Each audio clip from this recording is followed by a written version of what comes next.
কলকাতার ব্যস্ত পরিবেশে যেখানে প্রতিটি মুহূর্ত অর্থের মূল্যে পরিমাপ করা হয়, সেখানে এমন একজন ব্যক্তি ছিলেন যিনি এই ধারণার ঊর্ধ্বে জীবনযাপন করতেন। বিশ্বজিৎ আস্থা ব্যাংকের প্রতিষ্ঠাতা এবং মালিক ছিলেন একজন ব্যতিক্রমী কোটিপতি। তার প্রতিষ্ঠিত ব্যাংকটি ভারতের অন্যতম বিশ্বস্ত এবং বৃহত্তম বেসরকারি ব্যাংকগুলির মধ্যে একটি ছিল। কিন্তু বিশ্বজিৎ নিজে ছিলেন অত্যন্ত সাধারণ এবং সহজ সরল জীবনযাপনে বিশ্বাসী। তার পোশাক পরিচ্ছদ বা আচরণে তার বিশাল ঐশ্বর্যের কোনো চিহ্ন খুঁজে পাওয়া যেত না। তিনি প্রায়শই ছদ্মবেশে তার নিজের ব্যাংকের বিভিন্ন শাখায় গিয়ে কর্মীদের সততা এবং গ্রাহক পরিষেবার মান পরীক্ষা করতেন। এটি ছিল তার নিজস্ব পদ্ধতি, যার মাধ্যমে তিনি নিশ্চিত হতেন যে তার ব্যাংকের ভিত্তি অর্থাৎ আস্থা বা বিশ্বাস অটুট আছে কিনা। এক সকালে বিশ্বজিৎ সিদ্ধান্ত নিলেন যে তিনি তার ব্যাংকের একটি নতুন এবং ব্যস্ত শাখায় যাবেন। কলকাতার কেন্দ্রস্থলে অবস্থিত এই শাখাটি সম্প্রতি খোলা হয়েছিল এবং এর আধুনিক পরিকাঠামো ও দ্রুত পরিষেবার জন্য খুব অল্প সময়ের মধ্যেই জনপ্রিয় হয়ে উঠেছিল। বিশ্বজিৎ এই শাখায় আগে কখনো যাননি। তিনি নিজেকে একজন অত্যন্ত দরিদ্র বয়স্ক ব্যক্তির ছদ্মবেশে সাজিয়ে নিলেন। তার পরনে ছিল একটি পুরনো বিবর্ণ ধুতি এবং একটি ছেঁড়া শার্ট। হাতে একটি লাঠি যা তার দুর্বলতাকে আরও প্রকট করে তুলেছিল। তার চুল ছিল অবিন্যস্ত আর মুখে ছিল কয়েকদিনের না কামানো দাড়ি। তার উদ্দেশ্য একটাই, একজন সাধারণ দরিদ্র গ্রাহক হিসাবে তার নিজের ব্যাংকে কেমন ব্যবহার পান তা স্বচক্ষে দেখা। তিনি যখন ব্যাংকের দরজায় পৌঁছলেন তখন সকাল প্রায় 10:30। ব্যাংক গ্রাহকে পরিপূর্ণ ছিল। ঝকঝকে কাঁচের দরজার সামনে দাঁড়িয়ে থাকা নিরাপত্তা রক্ষী তাকে দেখে সন্দেহের চোখে তাকাল। তার নোংরা পোশাক এবং দুর্বল চেহারা দেখে রক্ষী ভাবল তিনি নিশ্চয়ই একজন ভিক্ষুক। সে বিশ্বজিৎকে তাচ্ছিল্যের সাথে বলল, এখানে কি চাই? এটা ভিক্ষা করার জায়গা নয়, সরে যান এখান থেকে। বিশ্বজিৎ শান্তভাবে উত্তর দিলেন, আমার এখানে একটি অ্যাকাউন্ট আছে, আমি টাকা তুলতে এসেছি। তার কথা শুনে নিরাপত্তা রক্ষী হেসে উঠল, তোমার মতো লোকের অ্যাকাউন্ট আছে এই ব্যাংকে? যাও যাও, নাটক করো না, সময় নষ্ট করো না। কিন্তু বিশ্বজিৎ তার জায়গায় দাঁড়িয়ে রইলেন। তিনি জোর গলায় বললেন যে তার একটি বৈধ অ্যাকাউন্ট আছে এবং তিনি ভেতরে যেতে চান। তার জেদ দেখে এবং অন্যান্য গ্রাহকদের দৃষ্টি আকর্ষণ হওয়ায় রক্ষী অনিচ্ছার সাথে তাকে ভেতরে যেতে দিল। কিন্তু তার চোখে মুখে ছিল চরম বিরক্তি। ভেতরে প্রবেশ করে বিশ্বজিৎ ক্যাশ কাউন্টারের দিকে এগিয়ে গেলেন। কাউন্টারের ওপারে বসে থাকা তরুণ ক্যাশিয়ার, যার নাম ছিল অভিষেক, তার দিকে একবার তাচ্ছিল্য দৃষ্টিতে তাকিয়ে আবার নিজের কাজে মনোযোগ দিল। বিশ্বজিৎ যখন তার সামনে দাঁড়ালেন, অভিষেক কোনো কথা না বলে তাকে অপেক্ষা করতে ইশারা করল। দীর্ঘক্ষণ অপেক্ষা করার পর যখন কাউন্টারের ভিড় কিছুটা কমল, অভিষেক বিরক্তিকর স্বরে বলল, কি চাই? বিশ্বজিৎ নম্রভাবে বললেন, আমি আমার অ্যাকাউন্ট থেকে কিছু টাকা তুলতে চাই। অভিষেক তার পোশাকের দিকে তাকিয়ে তাচ্ছিল্য হেসে বলল, কত টাকা তুলবেন? 100-200? আমাদের ব্যাংকের ন্যূনতম ব্যালেন্স অনেক বেশি, আপনার মতো লোকদের জন্য এই ব্যাংক নয়। বিশ্বজিৎ এই অপমান নীরবে হজম করলেন। তিনি বললেন, আমি 10,000 টাকা তুলতে চাই। এই কথা শুনে অভিষেক এবং তার পাশের কাউন্টারে থাকা অন্য কর্মীরাও অবাক হয়ে তার দিকে তাকাল। তাদের ভাবভঙ্গি এমন যেন একজন ভিক্ষুক রাজপ্রাসাদ কেনার কথা বলছে। অভিষেক তাকে একটি ফর্ম স্লিপ দিয়ে বলল, যাও ফর্মটা পূরণ করে নিয়ে এসো, যদি পারো তো। তার কণ্ঠস্বরে ছিল স্পষ্ট বিদ্রূপ। বিশ্বজিৎ ফর্মটি নিয়ে একপাশে গিয়ে দাঁড়ালেন। তার হাত কাঁপছিল, যা তার ছদ্মবেশের অংশ ছিল।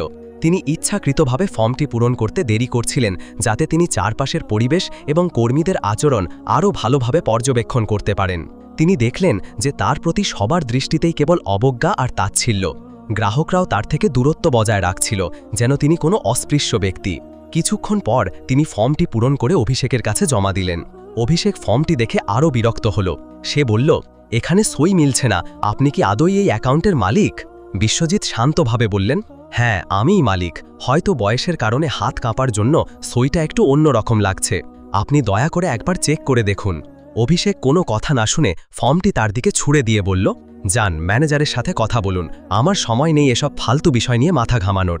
এই পর্যায়ে বিশ্বজিৎ বুঝতে পারলেন যে পরিস্থিতি তার নিয়ন্ত্রণের বাইরে চলে গেছে। তিনি জানতেন যে তার সই পুরোপুরি সঠিক ছিল। কর্মীদের এই আচরণ তার ধৈর্যের বাঁধ ভেঙে দিচ্ছিল। তিনি কিছুটা জোর গলায় বললেন, আমি ম্যানেজারের সাথেই কথা বলতে চাই, তাকে ডাকুন। তার কণ্ঠস্বরের দৃঢ়তায় অভিষেক কিছুটা অবাক হলেও তার অহংকার কমেনি। সে নিরাপত্তা রক্ষীকে ইশারা করে ডাকল। রক্ষী এগিয়ে এসে বিশ্বজিতের হাত ধরে টানতে টানতে বলল, অনেক হয়েছে তোমার নাটক, এবার বেরো এখান থেকে। বিশ্বজিৎ নিজেকে ছাড়ানোর চেষ্টা করে বললেন, আমার সাথে এমন ব্যবহার করার অধিকার আপনাদের নেই, আমি একজন গ্রাহক। এই কথা শুনে নিরাপত্তা রক্ষীর রাগ আরও বেড়ে গেল। সে চিৎকার করে বলল, ভিখারি আবার গ্রাহক, ধাক্কা দিয়ে বের করে দেব তোকে। এই বলেই সে বিশ্বজিতের বুকে একটি ধাক্কা দিল। বৃদ্ধের ছদ্মবেশে থাকা বিশ্বজিৎ টাল সামলাতে না পেরে মাটিতে পড়ে গেলেন। কিন্তু রক্ষী সেখানেই থামল না। সে তার বুট দিয়ে বিশ্বজিতের পিঠে একটি লাথি দিল। এই দৃশ্য দেখে ব্যাংকের কিছু গ্রাহক হতবাক হয়ে গেল, কিন্তু কেউ এগিয়ে আসার সাহস দেখাল না। কর্মীরাও নির্বিকারভাবে তাদের কাজ করতে লাগল, যেন কিছুই হয়নি। শাখা ব্যবস্থাপক মিস্টার ব্যানার্জি তার কাচের কেবিন থেকে পুরো ঘটনাটি দেখছিলেন, কিন্তু তিনি কোনো পদক্ষেপ নিলেন না। তিনি ভাবলেন একজন বিরক্তিকর ভিক্ষুককে শায়েস্তা করা হচ্ছে, এতে তার হস্তক্ষেপ করার কোনো প্রয়োজন নেই। যখনই এই অপমানজনক ঘটনাটি ঘটছিল, তখন ব্যাংকের এক কোণায় দাঁড়িয়ে থাকা একজন নতুন কর্মী অনন্যা সবকিছু দেখছিল। অনন্যা সবে তার প্রশিক্ষণ শেষ করে এই শাখায় যোগ দিয়েছিল। সে একজন মধ্যবিত্ত পরিবারের মেয়ে এবং তার মূল্যবোধ ছিল অত্যন্ত দৃঢ়। একজন বয়স্ক মানুষের প্রতি এই ধরনের অমানবিক আচরণ দেখে তার মন কেঁদে উঠল। সে তার সিনিয়রদের দিকে তাকিয়ে দেখল সবাই নির্বিকার। কিন্তু অনন্যা আর চুপ করে থাকতে পারল না। সে দ্রুত এগিয়ে গিয়ে বিশ্বজিতের পাশে বসল। তাকে ধরে তোলার চেষ্টা করতে করতে বলল, আপনি ঠিক আছেন তো দাদু? তার কণ্ঠে ছিল আন্তরিকতা এবং সহানুভূতি। সে নিরাপত্তা রক্ষীর দিকে তাকিয়ে কঠোর স্বরে বলল, আপনার লজ্জা করছে না একজন বয়স্ক মানুষের গায়ে হাত তুলতে? রক্ষী তাকে ধমক দিয়ে বলল, তুমি নতুন এসেছ, বেশি কথা বলো না, যাও নিজের কাজ করো। কিন্তু অনন্যা ভয় পেল না। সে বিশ্বজিৎকে ধরে একটি চেয়ারে বসিয়ে এক গ্লাস জল এনে দিল। তারপর নরম স্বরে জিজ্ঞেস করল, দাদু আপনার কি হয়েছে বলুন তো, আমি আপনাকে সাহায্য করছি। বিশ্বজিৎ, যিনি এতক্ষণ ধরে অপমান সহ্য করছিলেন, অনন্যার এই অপ্রত্যাশিত দয়ায় গভীরভাবে মুগ্ধ হলেন। তিনি বুঝলেন এই ব্যাংকে এখনও মানবতা বেঁচে আছে। তিনি অনন্যার দিকে তাকিয়ে শান্ত কিন্তু দৃঢ় কণ্ঠে তার অ্যাকাউন্ট নাম্বারটি বললেন। এটি ছিল একটি হাই ভ্যালু প্রায়োরিটি অ্যাকাউন্ট, যা শুধুমাত্র ব্যাংকের সবচেয়ে গুরুত্বপূর্ণ গ্রাহকদের জন্য সংরক্ষিত ছিল। অনন্যা অ্যাকাউন্ট নাম্বারটি শুনে কিছুটা অবাক হল। সে ভাবল হয়তো এই বৃদ্ধ মানুষটি ভুল বলছেন। তবুও সে তার কম্পিউটারে অ্যাকাউন্ট নাম্বারটি প্রবেশ করাল। নাম্বারটি প্রবেশ করানোর সাথে সাথে তার স্ক্রিনটি কয়েক মুহূর্তের জন্য জমে গেল। তারপর যখন অ্যাকাউন্টের বিবরণ ভেসে উঠল, অনন্যার চোখ ছানা বড়া হয়ে গেল। অ্যাকাউন্টের মালিকের নাম বিশ্বজিৎ এবং অ্যাকাউন্টের ব্যালেন্সের পরিমাণ দেখে তার মাথা ঘুরে গেল। এটি কোনো সাধারণ অ্যাকাউন্ট নয়, এটি ছিল ব্যাংকের প্রতিষ্ঠাতার ব্যক্তিগত অ্যাকাউন্ট। অনন্যার মুখ ভয়ে সাদা হয়ে গেল। সে তার সিনিয়র অভিষেককে ইশারা করল। অভিষেক বিরক্ত হয়ে এগিয়ে এসে বলল, কি হয়েছে, ওই বুড়োর জন্য এত সময় নষ্ট করছো কেন? অনন্যা কাঁপা কাঁপা হাতে মনিটরের দিকে ইশারা করল। অভিষেক স্ক্রিনের দিকে তাকিয়েই জমে গেল। তার মুখের ব্যঙ্গাত্মক হাসি মুহূর্তের মধ্যে আতঙ্কে পরিণত হল। সে বিশ্বাস করতে পারছিল না যে যাকে সে কিছুক্ষণ আগে ভিখারি বলে অপমান করেছে, সেই তাদের ব্যাংকের মালিক স্বয়ং বিশ্বজিৎ। খবরটি দাবানলের মতো পুরো শাখায় ছড়িয়ে পড়ল। যে কর্মীরা এতক্ষণ বিশ্বজিৎকে নিয়ে উপহাস করছিল, তারা ভয়ে কাঁপতে শুরু করল। নিরাপত্তারক্ষীর অবস্থা সবচেয়ে খারাপ হলো। তার কপালে বিন্দু বিন্দু ঘাম জমতে শুরু করল। শাখা ব্যবস্থাপক মিস্টার ব্যানার্জি যখন খবরটি শুনলেন, তার মনে হলো যেন তার পায়ের তলার মাটি সরে যাচ্ছে। তিনি বুঝতে পারলেন তার ক্যারিয়ারের সবচেয়ে বড় ভুলটি তিনি করে ফেলেছেন। এদিকে বিশ্বজিৎ ধীরে ধীরে চেয়ার থেকে উঠে দাঁড়ালেন। তার দুর্বল বয়স্ক মানুষের ভঙ্গিটি আর ছিল না। তার পরিবর্তে তার চোখে মুখে ফুটে উঠেছিল এক কঠোর এবং কর্তৃত্বপূর্ণ ভাব। তিনি তার ছেঁড়া শার্টের ধুলো ঝেড়ে ফেলে শান্ত কিন্তু গম্ভীর গলায় বললেন, শাখা ব্যবস্থাপক কোথায়? মিস্টার ব্যানার্জি কাঁপতে কাঁপতে তার কেবিন থেকে বেরিয়ে এলেন। তার মুখ ফ্যাকাশে হয়ে গিয়েছিল এবং তার শরীর ভয়ে ঠকঠক করে কাঁপছিল। তিনি বিশ্বজিতের সামনে এসে হাঁটু গেড়ে বসে পড়লেন এবং তার পা জড়িয়ে ধরে কাঁদতে কাঁদতে বলতে লাগলেন, স্যার, আমাকে মাফ করে দিন, আমি আপনাকে চিনতে পারিনি, আমার অনেক বড় ভুল হয়ে গেছে। অন্যান্য কর্মীরা, অভিষেক এবং নিরাপত্তারক্ষী সহ একে একে এসে বিশ্বজিতের পায়ে কাছে লুটিয়ে পড়ল। তারা সবাই ক্ষমা ভিক্ষা করতে লাগল। পুরো ব্যাংকে তখন শুনশান নীরবতা। যে গ্রাহকরা এতক্ষণ দূরে দাঁড়িয়ে তামাশা দেখছিল, তারাও এই নাটকীয় পরিবর্তনে হতবাক হয়ে গিয়েছিল। বিশ্বজিৎ তাদের দিকে একবার কঠোর দৃষ্টিতে তাকালেন। তার কণ্ঠস্বর ছিল বজ্রের মতো গম্ভীর। তিনি বললেন, ওঠো, আমার পা ভরে নাটক করার কোনো প্রয়োজন নেই। যখন তোমাদের মানবতা দেখানোর দরকার ছিল, তখন তোমরা কোথায় ছিলে? তিনি মিস্টার ব্যানার্জির দিকে তাকিয়ে বললেন, আপনি এই শাখার ব্যবস্থাপক, তাই না?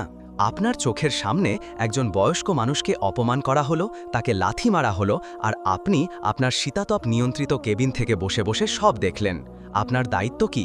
গ্রাহকদের নিরাপত্তা নিশ্চিত করা, নাকি তাদের অপমানিত হতে দেখা? তারপর তিনি অভিষেকের দিকে ফিরে বললেন, আর তুমি একজন গ্রাহকের পোশাক দেখে তার যোগ্যতা বিচার করো? আমাদের ব্যাংকের নাম হলো আস্থা, যার অর্থ বিশ্বাস। গ্রাহকরা আমাদের ওপর বিশ্বাস করেই তাদের কষ্টার্জিত অর্থ জমা রাখে, আর তোমরা সেই বিশ্বাসের এই প্রতিদান দাও? তোমরা শুধু আমাকে অপমান করনি, তোমরা এই ব্যাংকের নামের অপমান করেছ, এর আদর্শকে মাটিতে মিশিয়ে দিয়েছ। তার প্রতিটি কথা যেন এক একটি চাবুক। কর্মীরা লজ্জায় এবং ভয়ে মাথা নিচু করে দাঁড়িয়ে রইল। বিশ্বজিৎ তার বক্তৃতা থামিয়ে কিছুক্ষণের জন্য চুপ করে রইলেন। তারপর তিনি তার সিদ্ধান্ত ঘোষণা করলেন। তিনি নিরাপত্তা রক্ষীর দিকে আঙুল তুলে বললেন, প্রথমত, এই লোকটিকে এক্ষুনি বরখাস্ত করা হোক এবং শারীরিক নির্যাতনের জন্য পুলিশের হাতে তুলে দেওয়া হোক। আইন তার বিচার করবে। এরপর তিনি অভিষেক এবং অন্যান্য যে সমস্ত কর্মীরা তাকে অপমান করেছিল তাদের দিকে তাকিয়ে বললেন, তোমাদের সবাইকে অবিলম্বে বরখাস্ত করা হলো। আস্থা ব্যাংকে তোমাদের মতো হৃদয়হীন, অহংকারী কর্মীদের কোনো জায়গা নেই। শেষে তিনি মিস্টার ব্যানার্জির দিকে ফিরলেন। তার কণ্ঠে ছিল চরম হতাশা। এবং আপনি মিস্টার ব্যানার্জি, আপনার চরম দায়িত্বজ্ঞানহীনতা এবং নেতৃত্বের অভাবের জন্য আপনাকেও এই মুহূর্ত থেকে বরখাস্ত করা হলো। আপনি শুধু একজন ব্যবস্থাপক হিসেবেই ব্যর্থ হননি, একজন মানুষ হিসেবেও ব্যর্থ হয়েছেন।